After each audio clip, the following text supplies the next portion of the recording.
Sunday. How are you all doing on today? I am coming on here live. My name is Crystal, and I am trying to try something new. I'm trying to find out if I can stream in both places at the same time, Facebook and YouTube. So, my name is Crystal. Happy Sunday. Happy pop up Sunday. I just wanted to come on to say hello and introduce myself to you guys on YouTube. Again, my name is Crystal. I am a newly widow. My platform is God's Love for the Grieving Widow. And I just kind of wanted to pop on today just to say um, continue to trust God in the midst of it all, in the midst of your hurt, in the midst of your pain, in the midst of your loss, um, in any loss, can be difficult. And so I just wanted to kind of come on to say that um, my books are still available. There is beauty in my brokenness. There is beauty in my brokenness can be ordered through Amazon or either through me. I did a journal that's a 31-day journal, God's Love for the Grieving Widow. And it is for widows. Sometimes people get confused and they say, I bought your book. And I'm like, oh my goodness, they bought the journal. And so I want to say again, God's Love for the Grieving Widow is a journal, a 31-day journal. If you know someone, bless her with it. It's God's Love for the Grieving Widow. And so, yeah, go ahead and do that. And it will be a blessing to me and to the person that you purchased it for. Another thing I wanted to get on to say to us widows and widowers that are maybe coming on or that are on, you may not be in the same position or on the same journey that I'm on, but um, you may be like I was when I lost my husband. I had him at to a standard of being my provider, my protector. And so I would say with my mouth that God was the head of my life and my household. When I lost my husband, I realized that I had my husband in that place because I felt like, oh my God, my provider, my protector is no longer here with me. So it made me realize that I held him at a place where I shouldn't have. He should have been, underneath God, being all of that to us, which I knew we were blessed. I knew that it was God. I acknowledged that it was God. But at the same time, I put him in a place, and I think it's kind of probably natural for us to do that when we get married. And so I don't I don't know.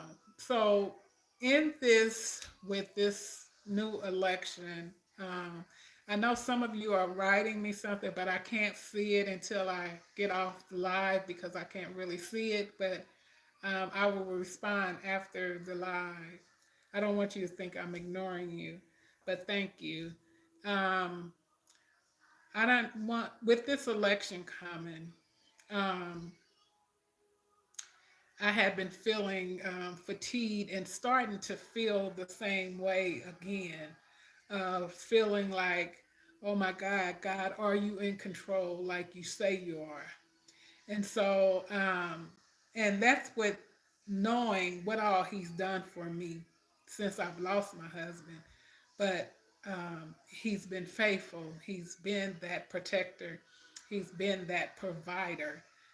He's been my husband. He's been all of that in a bag of chips. But I kind of got caught up in um, the election and different things like that, watching too much news, um, starting to get worried and just really um,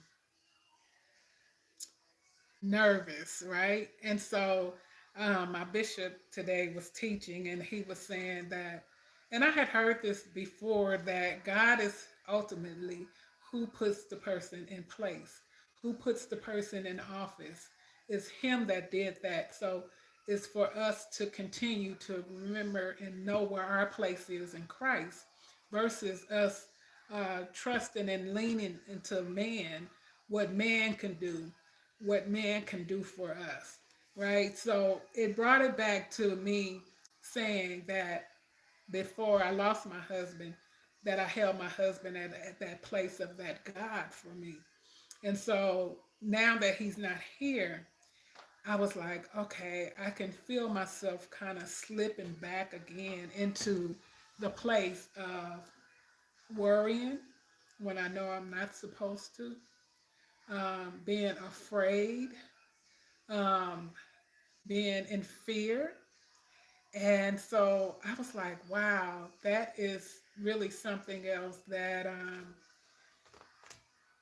I felt myself getting like that. But as my bishop, Jesse Giddens, taught today, it brought me back to a place to say, Crystal, okay, you got this. It gave some sense of calmness, to know, to be brought back to the forefront of, listen, it's God that takes care of us.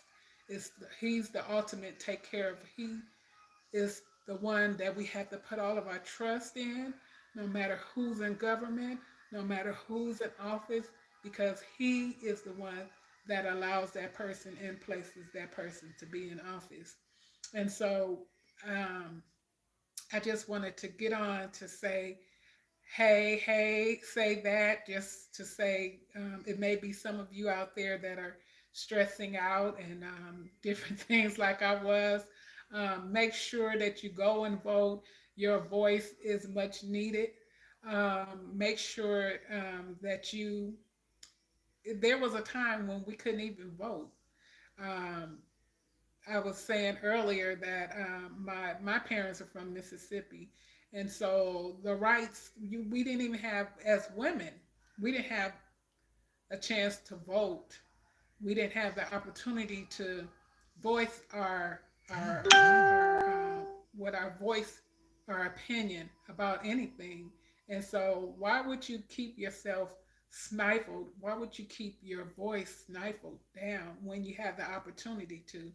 When there could be an opportunity that you may not be able to vote again, you may not be able to um, voice your use your voice again. And so it's so important that you go out there and that you vote, um, so that I have grandchildren, so your grandchildren and your family members and different things like that.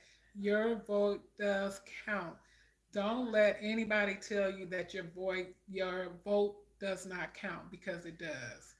And just go out there and get that done. But you guys know, most of all, where my heart is. My heart is in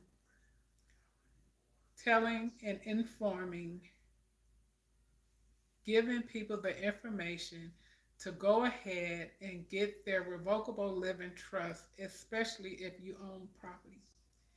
If you don't own property and you live in an apartment, but you have a job, and you have a car, and you have a bank account, it is imperative that you go and look into getting your power of attorney. If you cannot afford it right now and you keep procrastinating about it, write some things down in a composition book so that your loved one would know what to do if you were to pass away. Explain to one another. Have conversations about your household. What is going on in your household? Ladies, let us wake up into knowing what's going on in your household. If you're the male and the wife pays everything, you need to have her write those things down for you, because just as well as we would be lost if we did not have those things, your spouses will be lost, the man will be lost. Just because we trust that our spouses will do what they're supposed to do, if they've been doing what they're supposed to do, does not mean that something could happen where your spouse can become incapacitated, where you cannot ask them anything. For those of you that have been divorced, you need to go back, check your 401ks, check your information of what you had as far as who you have as your beneficiary. Do you even have a beneficiary on your bank accounts? Um, my husband didn't have any beneficiaries on the bank accounts. And it wasn't just like, okay, we were married for 34 years and you have to give up, you know, the money. It wasn't that easy. And so take the time to have conversations with your spouse or your loved one, and just um, let them know what your wishes are. Let us not allow the government to be able to dictate to us what we've worked so hard for. But my saying is this: if it's not in black and white, then it never existed. So it's so important that you get these things done and in place. Um, there is trust makers that you can make your do your own trust. One that is really good is Law Depot. They've been around 20 years, and they are real lawyers that draft up your trust. Or you can do your power of attorney there as well. And so I just wanted to hop on to say that and just speak my heart, because we tend to think because we are Christians, for some of those of us that are, that we're untouchable. But that's not the truth. We all will leave here someday.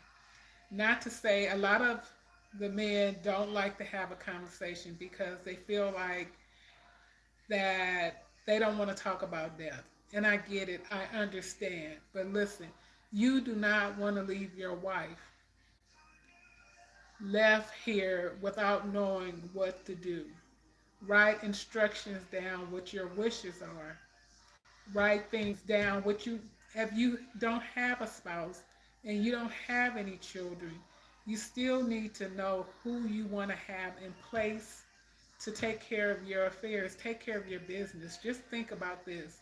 If something was to happen to you today, just even if you became incapacitated, would you, do you have a loved one that would be able to carry on your business for you?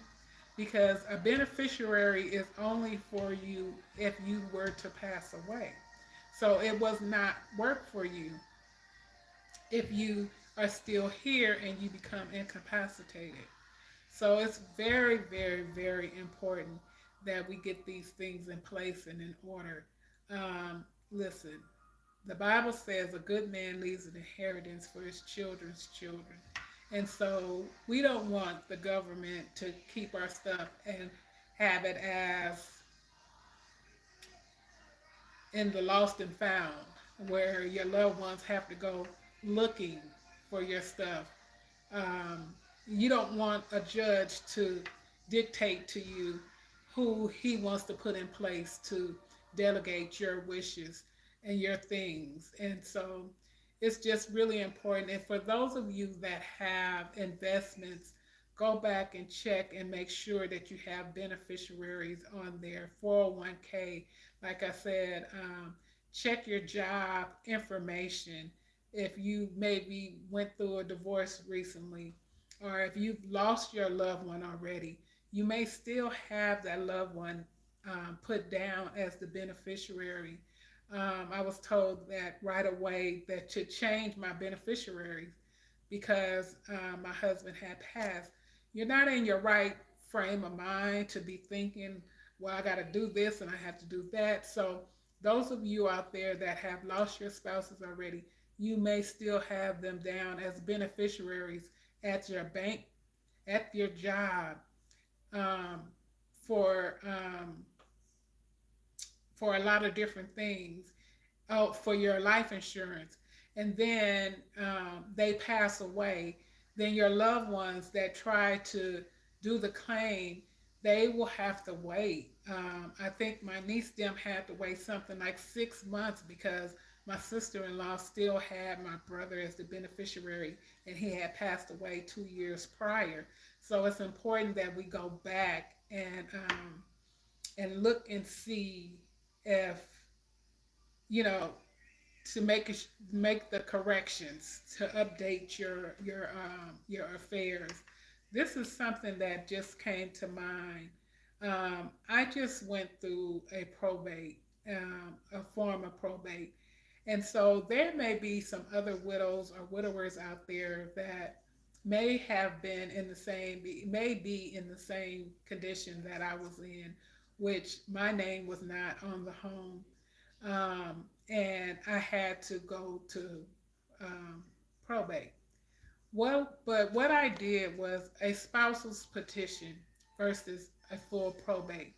So if there's some of you out there that may have lost your spouse and you don't know what to do, you can do a spousal's petition versus a full probate. And another thing is taxes are going to be coming up soon. And for those of you that have lost your spouses and don't know this, but you can um, claim your husband's last taxes. And that might be, a source of some income for you. Talk to the tax person. And I just wanted to kind of put that out there. The two things that I know that you can do. Oh, another thing is you may have a spouse or you may have lost a loved one or something, and lost your loved one or lost your spouse, but you can't get their, say, investments or bank accounts.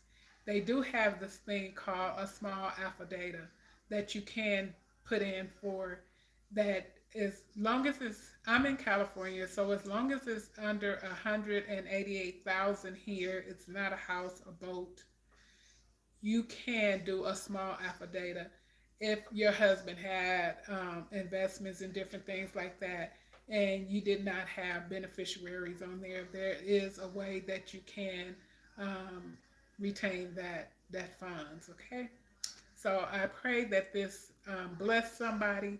I know that it will. I know that God would not have me giving out this information for nothing are in vain. So be blessed. If you need to know more information, you can inbox me and I will do my best to get back to you. All right. So make sure you go and get those affairs in order. Okay. Love you guys. Bye bye.